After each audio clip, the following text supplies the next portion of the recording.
Улсын их хурлд ардсан намын бүлгийг төлөөлж улсын их хурлын гишүүн даваагийн зохиотоор асуулт асууна. Асуулт асуух хариулт авах хугацаа 20 минут. Эхлэе. За баярлалаа бүгдэнд нь өдрийн мэнд хүргэе. Хүнс үдэ аж ахуй хөнгөн үйлдвэрийн салбарын цаг үеийн ажлын талаар ерөнхий сайдын хийсэн мэдээлэлтэй холбогдуулаад иргэдээс ирсэн асуултыг асууя. За эргэн саран туяа 2 асуулт асуусан байна. Нэгдүгээр асуулт шинэ хоршоо хөдөлгөөнөөр олгогдсон зээл эзэддээ хүрсэн үү? Малчтад биш сумын төвийн иргэд, аймгийн төвийн иргэд зээл авсан асуудал байгаа гэдэг мэдээлэл байна. Мөнгө угаалт болчихсон юм биш үү гэж. Энэ асуулт асуугаад шууд хариулт аваад явах уу? Шууд хариулт өгье. Дөрөвдүгээр энэ дэр.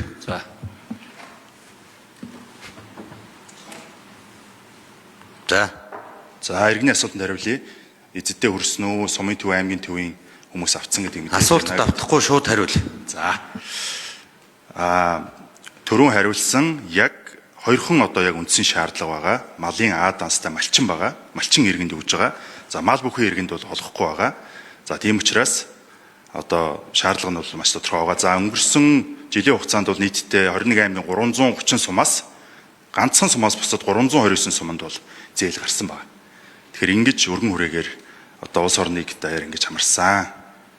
За Эзэндээ очсон юм уу, очоогүй юм уу? эзэндээ очсон. Аймгийн төв дээр амьдардаг иргэд авсан гэж асуугаад байна шүү дээ. Аймгийн төв дээр амьдардаг иргэд аваагүй, мал бүхий иргэд аваагүй. За энэ бол одоо малчныхаа А дансаар нотлогдож байгаа. Баярлалаа.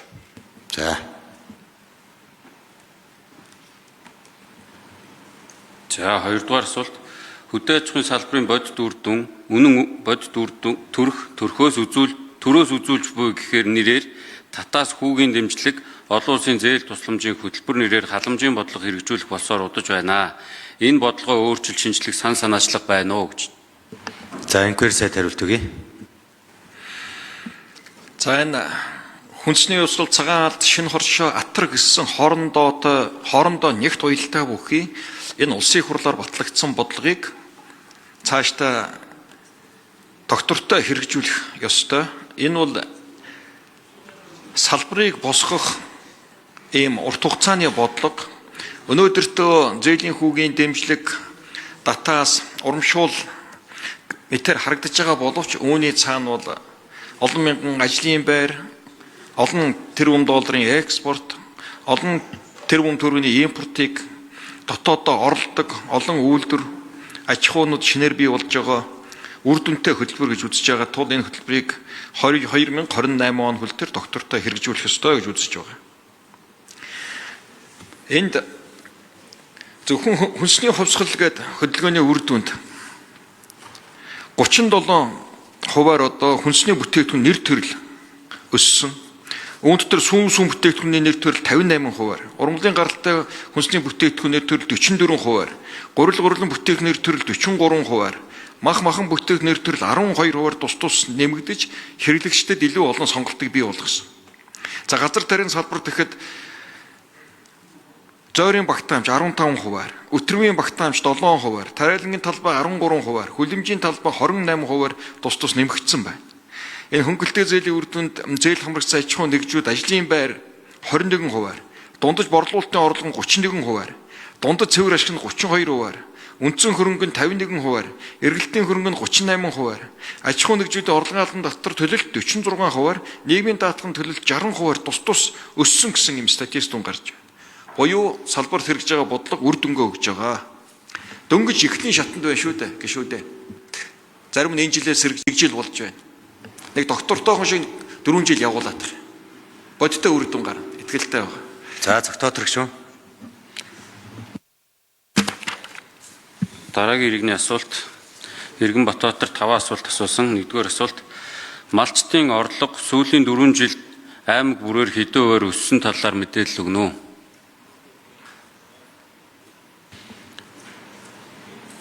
За мэдээлэл ханаас хөө? Малчтын орлого нэмэгдсэнтэй холбоотой асуудлаар хөдөө аж ахуйн сайд. Малчтын орлого бол өнгөрсөн жилийн дундаж орлого бол сарын сая 520 мянган төгрөгийн орлоготой малчин өрхийн. Зардал 2 сая 100 орчим мянган төгрөгийн зардал гаргадаг гэдэг статистикийн байгууллагаас гаргаж өгсөн байдаг. Тэр орлого нэмэгдүүлэх арга хэмжээг мэдээж хөдөө аж ахуйн амнаас энэ олон төсөл хөтөлбөрүүдээр бол авч хэрэгжүүлээд ажилт юм байлээ. Зүгээр энэ дэр нөгөө статистикийн хүн байхгүй байгаа учраас шууд хариулж болохгүй байх шиг байна. Боловч чулуун дарагад тав баримт мэдээлэл байна уу? Шинэ хоршоо хөдөлгөөнтэй холбоо зүгээр яг би статистик мэдээ аваад үзэхэд яг малчтаар дамжиж байгаа зээл штэ. Зээлээр дамжсан байдлаар бол одоо жишээ нь зарим аймагуд аймгийнхаа нийт төсөвтэй тэнцэх хэмжээний зээл хөрөнгө оруулалтыг бол татсан тийм үзүүлэлтүүд бол байгаа. Жишээ нь Говьалтай аймаг орон нутгийнхын төсөв нэг 75 орчим тэрбум төгрөгөөр батлагдж байхад хоршооноос зээл авсан малчтын зээлийн дүн чинь 60 гаруй тэрбум төгрөг болсон байх жишээтэй.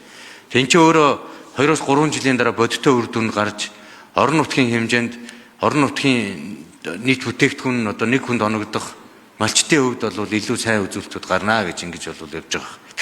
За дараагийн асуулт. За их хурлын дараах хариулчлаа гэж үзсэн.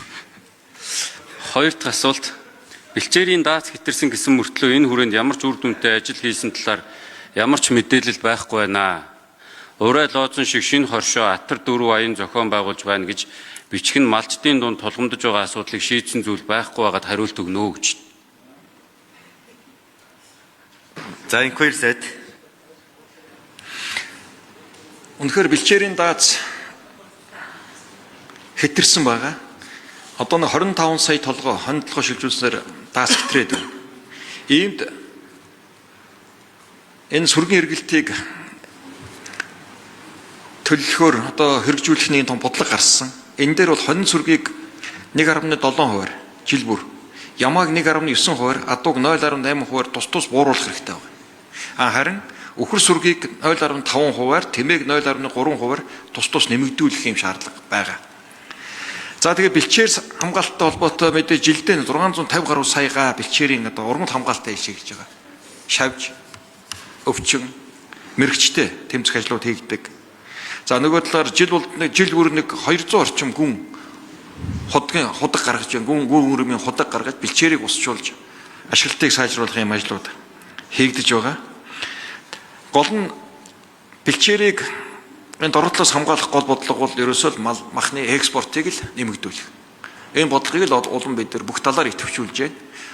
Түрүү хэлсэн сүүлийн 2 жил бид нар 600 сая долларын мах экспортлж чадлаа. Өмнө бид нар жилдээ нэг 10-аас 20 саяас илүү гарч үзээгүй. Энэ ч огцом сайн өсөлт байхгүй. Энэ бол мал эмнэлгийн ажил үйлчлэгээтэй шууд холбоотой. Малын вакцины өвчнийг хяналтанд аваад ирэхлээр эрүүл бүсүүдийг бий болгоод ирэхээр ингээд экспорт нэмэгдээд байна. Тэгэхээр бид нар махны экспортыг улам сайжруулах нэг тэрбум доллар төгрөгийн төлөө зохион байгуулалт хийгээ явж байна. Ингээд мал экспорт нь гарах тусам малчтын орлого нэмэгдэнэ. Энийгээ дагаад цэргийн бүтцэн зүв болоод байгаа юм. За нөгөө талаар бэлчээрээс гадна тэжээлийн тармилыг бид нар эрс нэмэгдүүлж байгаа. Энэ жил ихэд 120 мянган гад бэлчээрийн тэжээлийн тармил таригдж байна.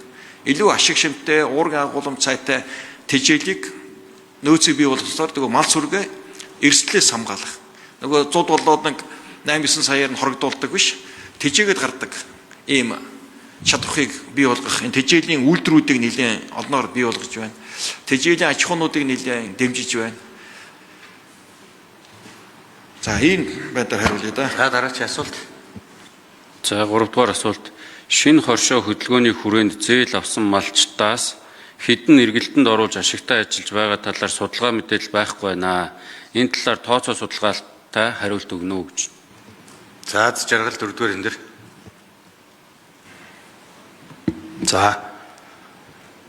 За өнгөрсөн 1 жилийн хугацаанд 2 удаа засгийн газар малчин өрх болгонтой хүрх ажлыг зохион байгуулсан. За оны өмнө бол Монгол Улсын шадар сайд улсын онцгой комиссийн даргын тушаал гарч 330 сум, за нийтдээ 652 төрлийн албаагч оролцсон 121 шуурхай бүлэг ажилласан. Тэгээд энэ одоо асуумж судалгааны үр дүнг та бүхэндээ танилцуулъя. Ингээд 13500 малчин айлдаа хүрсэн. За энээс бол одоо 96% зээлийн зориултын дагуу зарцуулж байна. За ингээд 87% энэ зээл манаар хөрөнгө оруулалтын зээл байгаа. Ингээд 87% нь өвчтөнийхөө бэлтгэлийг хангахад одоо дэмжлэг болсон гэдэг иймэрхүү судалгааны үр дүнгууд бол гарсан. За түрүүн бас хариултандаа хальт хэлсэн нийтдээ 8000 оршоо дотрын тайлан ирүүлсэн. За ингээд 402 тэрбум төгрөгийн борлуулалтад ажиллаж 570 сая төгрөгийн татвар төлөх тайлбар ирүүлсэн гэд ингэсэн байгаа. За дахиад нэг юу хэлэхэд энэхүү одоо хөрөнгө оруулалтын өнгөлтөө зээлийн хамрагдсан нийтдээ 490 оршоод маань бол одоо татварын харилцаанд орж сайн жишг оршоод бий болсон гэд одоо за нэг зүйлийг нэмээд хэл өнгөрсөн бас хугацаанд бол одоо хяналт мониторингийн ажлууд бол нэлээд сайн хийгдсэн. За манай зээлийн батлан даалтын сангийн одоо баг бол нийтдээ 21 аймгийн 1100 оршооны 1407 зээлдэгчийн төсөлд хэрэгжилт одоо хяналт тавьж одоо ингээ мониторинг хийж ажилласан байна. Баярлалаа. Дараагийн мэдээлэл авдаг юм байна. Тэр мэдээлэл авах ажлаа жоохон хүртээмжтэй байдлаар хийвэл бас зүгээр байна. Та хэд бол өөрсдөн дээр нь компьютер дээр мэдээлэл байгаад байна. Иргэд мэдээлэл байхгүй хурлын гишүүдэд мэдээлэл авч өгөөч гэж хандж байгааг бас анхаарч ажиллаарай. Одоо 4-р асуулт. Нийт малчдын дунд залуу малчдын эзлэх хувь 1992 онд 35% байсан бол 2023 онд 24% болж буурсан байна. Малчдын тоо толгойн өсөлт нь малын чанарын өсөлтөндөө саадуулж байгааг онцлоод мөн боловсруулах үйлдвэр хөгжөөгүйгээс гадны зах зээлийг түүхий дээр хангагч хавсраг улс болж хувирлаа. Малын гаралтай түүхий эдийн үн унаж хоньны нэхийг гихтэл тал хайрцаг тамхины үндж хүрэхгүй байна. Үүнийг яаж шийдэх вэ? Энэ засагт ямар шийдэл байна вэ? Ер нь засагт үр дүнтэй хийсэн ажил байхгүй төсвийн мөнгийг үр дүнгүй зарцуулж байна гэж. Нэг хоёр сайд хариулт. За энэ хоёр сайд хариулт өгье. За өнөхөр салбарт хүний нөөц дутагдж байгаа. Нөгөө талаар Монгол улсын эдийн засаг маш сайн тэлсэн. Үндсэндээ сүүлийн 10 жил 3 дахин тэлжлээ шүү дээ. 90 их найдын дотоодны бүтээгдэхүүнтэй болчихлоо. Үйлдвэрлэлд хүн хүрэлцэхгүй байна. Хүний ажил хүчний нөөц өөрөө их дутуу, бид цөөхөлөө байна. Тэгээ энэ зовлон бас манай салбарт нөхөр ирж байгаа. Тэгэхээр мал аж ахуйн салбарыг үр ашигтай байлгах хэлбэрт л одоо оруулах ийм л бодлого явуулж байна. Мал малах нь ашигтай. Тариа тарих нь ашигтай, ногоо тарих нь ашигтай. Амьдралын бодлого болдог тэр бодлогыг хэрэгжүүлнэ. Тэр бодлого маань одоо бидний яриад байгаа энэ хүнсний явсгал цагаан алтын хөтөлбөрүүд шүү дээ. Жишээ цагаан алт хөтөлбөрийн үр дүнд бид нар ноолуураа гартаа хийгээд авлаа. Одоо энэ жил бид нар 30 мянган тонн ноос бэлдэнэ. Ноосоо 100% одоо босруулахын том ажлууд эхэлж байна.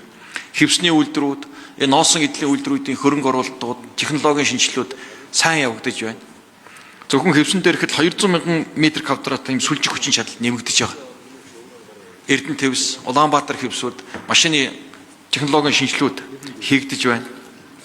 Арьсны салбарт ч одоо шин шугамуд ашиглалтанд орж байна. Одоо эд угсрагдж байна. Тэгэхээр үндэсний үйлдвэртэй байж ажил түүхий эд үнэтэй байт юм байна. Энэ бол ноолууран дээр харуулсан.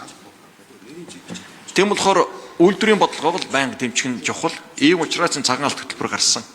Энэ 90-ад он 2000 оныхээ бидний гол алдаа бол түүхийдээ гадны одоо үний бодлого давтаж гадагшаа хит өгсөөр угаад дотоодын үйлдвэрлэлээ унгаач тэнд бэлтгэгдсэн болсон хүчин тоног төхөөрөмжийн үндсэндээ өрн таран болгосон. Тэгээ энэ алдааг л одоо засах залруулах үүднээс үндэсний энэ хөдөлгөөнүүд үйлдвэрлэлийг дэмжих бодлогоо чинь хэрэгжиж байна. Нэлээд үр дүн гарч байна. Ажил хүчин бэлтгэгдэж байна. Тэгэхээр нэг зүйл ахаал хэлэхэд нөгөө хүний нөөцийн асуудал үнэхээр болсон мэрэгчлээ болсон хүчин бэлтгэх тэр бодлогыг онцгой анхаарч өгөөч гэдэг л хүсэл манай салбар улсын хурл засгийн газарт байнга тавьж байгаа. Яагаад гэвэл манай салбараас ангид тэр хүний нөөц болсон хүчин бэлтгэх бодлого нь шинжилгээ ухааны бодлого нь тусдаа яваад байгаа. Тэгээ тэр одоо энэ салбартаа их өгөөж муутай яваад байна. Тэрийг эргэж хараач л гэж одоо би хүсэл тавьд. Тавиад байгаамаа. За дараагийн асуулт. Бэлчээрийн талбай 1970-ад оныхоос 20 сая гаагаар буураад байна. Нийт бэлчээрийн 40% нь 1-3 дахин, 25% нь 3-5 дахин, 20% нь олон дахин дааз хэтэрсэн гэсэн судалгаа байдаг.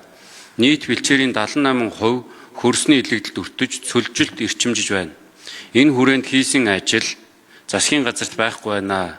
Яагаад үүнийг шийдэх ажил хийхгүй байна вэ? Ингээр сайд хариулт өгье. Үнэхээр нийт бэлчээрийн 78% нь хөрсний илэгдэл орцсон байгаа үнэн.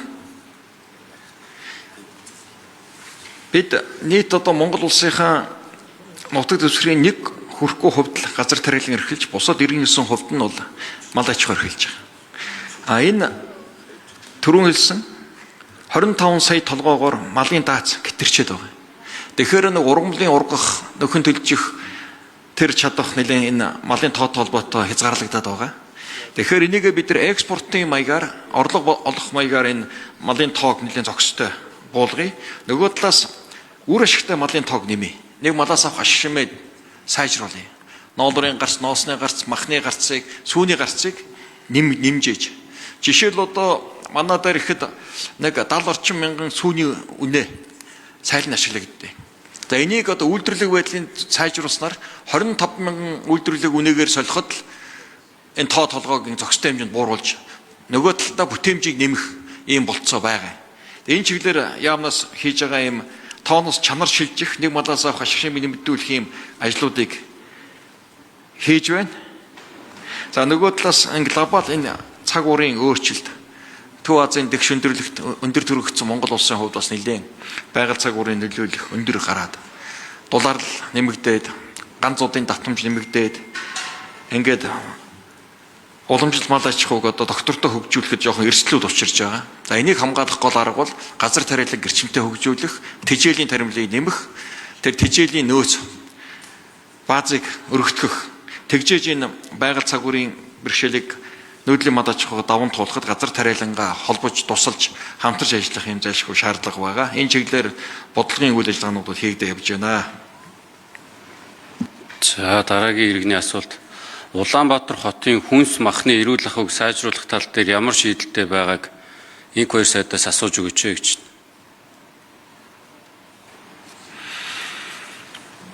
За яамнаас зохицуулалтын арга хэмжээнүүдийг л ээж дараалан авч ил байна. Жишээл махан дээр ихэд зөвхөн одоо үйлдвэрийн аргаар одоо хэрэгцээлсэн махыг 8 нарын одоо гэдгийг уламжлалт дэлгүүрүүдэд одоо худалдаалах юм техник зохицуултыг баталсан. За энийг одоо энэ жилээс мөрдүүлэх ажлуудыг хийгдэж байна. Тэгээд айжин боловч одоо та бүхэн анзаарч байгаа бол дэлгүүрүүд үндсэндээ бүгд ангилсан ийм мах зардаг болж байгаа. Голуу зарна гэдэг юм уу, хээрийн боо хийдэг хэмжээ эрс багасж байгаа. Нөгөө махны экспорт нэмэгдээд бид нар энэ олон зуун сая долларын мах экспортлуудад байгаа гэдэг чинь үйлдвэрээр нядлагддаг мах нөгөө малын тоо нэмэгдээд байна гэсэн үг. Тэгэхээр үйлдвэрээр нядлагдсан нарийн бэлтгэгдсэн мах их сайжраад байна. Юуны тоо нэ? Энэ Улаанбаатар хотын хүнсний хэрэгцээг яаж хангах вэ? Одоо хүнсний хэрэгцээг одоо ингээд боловсрол газар тариалан суур салбараас л хангаж байна. За импорт өндөр байна. Импортыг л буулгах нь бодлого явж байна шүү дээ. Тэгэхээр яаж хангах уу гэдэг нь одоо би сайн хэлэхэд нэг ойлгохгүй болоод байна л да. Иргэнээс ирсэн асуулт нь Улаанбаатар хотын хүнсний хэрэгцээг яаж хангах вэ гэж байгаа. Яг хэдэн үйлдвэр одоо ингэ Улаанбаатар хотыг тойроод байна гэдэг ч юм уу. За. Ер нь төвийн бүсэд энэ хөдөөчн гаралтай үйлдвэрлэлийн 99% байгаа. Энэ бүсэд л гол нөгөө газар тариалангийнхаа нөөцөн дээр тулгуурлаад гол үйлдвэрлэлүүд хүний нөөцтэй төцөөд агаад энэ төвийн бүсэд Улаанбаатар хотод төвлөрсөн байгаа. Өнөөдрийн байдлаар Улаанбаатар хотын хүнсний хэрэгцээ хангалттай, доктортой, сонголттой, хүртээмжтэй байгаа. Хүнсний хангалтан дээр ямар нэгэн эрсдэл гараагүй, асуудал үүсээгүй байна. За энэ ерөнхий сайдаас нэг асуулт. Энэ хөдөө аж ахуйн экспортыг нэмэгдүүлэх чиглэлээр танай засгийн газар юу хийх вэ? 2024 оны 6 сарын 5-нд Малчин өрхийн нэгдсэн холбооны буюу мөнх холбооны хуулийг баталсан. Энийг хэрэгжүүлэх чиглэлд бас ямар ажил хийж хэрэгжүүлэх вэ?